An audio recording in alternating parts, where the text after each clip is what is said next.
First time a game has been blamed for someone's actions. Just last Friday, German officials called for a ban on video games after an avid player, armed with several weapons, stormed his former school and killed 16 people and then himself. Kristen Steiner talked with players here who say their cyber gaming addiction does have real-world consequences. Players told us they'd heard all about addiction to drugs, alcohol, and gambling, but never realized until it was too late that they could become hooked on online video games. Some lost jobs, homes, friends, even spouses. Many were too embarrassed to go on camera, but others agreed to share their stories to warn people. The stomping grounds in Minneapolis is a place where reality 5 on 3 meets make-believe. Oh, I got one of them. But some players stay inside that virtual world so long, they get sort of lost.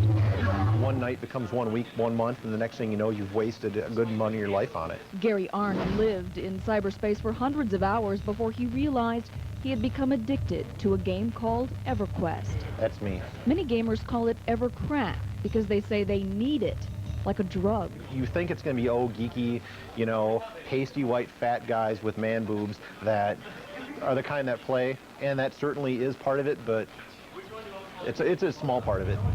Arndt says behind the game characters are real-life doctors, lawyers, kids, and parents.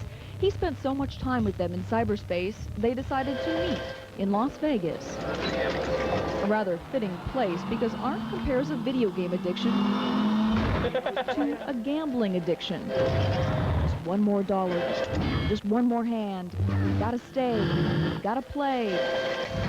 There's something about these games that for some people is very, very addictive. Dr. David Walsh says some players are drawn in by the violence. At any given time, thousands of people are online around the world, all playing shoot-'em-up games like Counter-Strike. Based on the research that we're doing, that young people who get heavily involved in these violent video games, that it does increase their aggression. But Walsh says with EverQuest, it's different.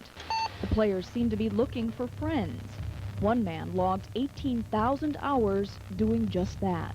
Even when he would try and log off, the people that he was playing with online would say, no, you can't leave because, you know, we're going to be doing this thing, you know, or we're going to be going here and chasing after this. And it's pretty scary if you think about the fact that peer pressure is now part of these games. First round. Not so different from the real world. Players want power and respect. The force is with you.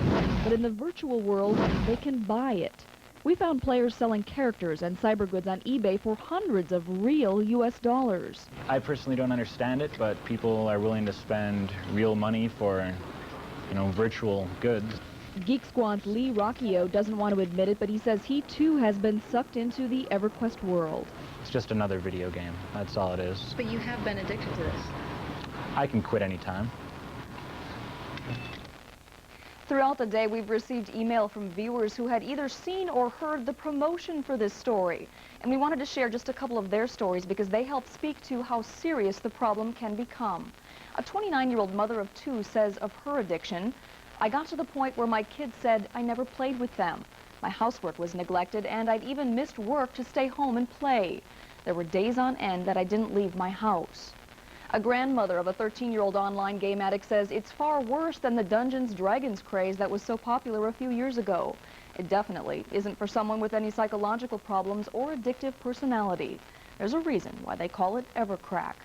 And another viewer writes, I've never played EverQuest, but I can tell you Counter-Strike is way more addictive. I play it whenever I get an extra minute or second. It's worse than crack any day of the week. But on the flip side, one viewer told me he thinks video game playing can be a healthy alternative to watching movies and can actually teach skills like problem solving. Thank you, Kristen. Dr. David Walsh of the National Institute on Media and Family says if you're worried a loved one may be addicted to video games, there are signs to look for. They include not sleeping, not eating, neglecting job or school, or neglecting family and friends. Walsh says someone fitting this description likely needs professional counseling. If you'd like to check this story out again or share it with a friend, you can do that now with our new 5cast, which offers you video on demand. Log on to KSTP.com, look for the search engine in the upper left-hand corner of our homepage, type in EverQuest. We'll post this story within the hour. Tonight, investigators in South